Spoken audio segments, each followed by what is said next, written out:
The departure of Steve Bannon, the White House's far-right chief strategist, marks the culmination of a disastrous week for Donald Trump that has intensified speculation about how long he can survive as U.S. president. Whether Bannon was sacked, resigned or left by mutual agreement, as usual with the Trump administration there are contradictory accounts, is immaterial. His exit, stage right, follows that of a clutch of other senior White House aides and reinforces the impression that his presidency is unraveling chaotically only 7 months after he entered the Oval Office.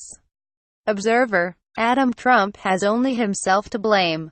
His staff problems are self-inflicted, the product of his poor judgment and bad choices. And it was this same mix of incompetence, arrogance and ignorance that led Trump earlier in the week into the biggest political train crash of his unedifying career, his indefensible attempts to excuse the white supremacists, neo-Nazis and Ku Klux Klan sympathizers who sparked last weekend's fatal violence in Charlottesville, Virginia.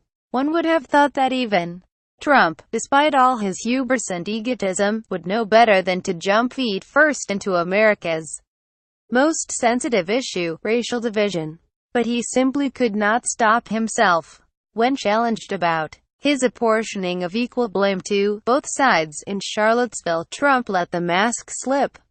Some of the white supremacists were fine people, and the violence, which left an anti-racism protester dead, was not entirely their fault, he claimed.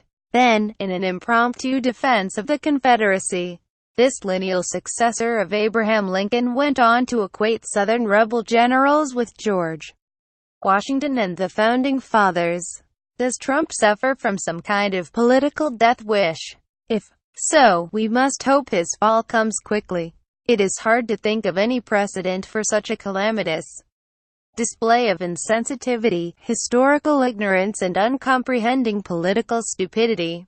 Race is far too explosive, divisive and unresolved an issue in America to be treated in so irresponsible a manner. The ensuing storm of outrage and condemnation that fell around Trump's ears, from all sides of the political and social spectrum, was also unprecedented, though unsurprising.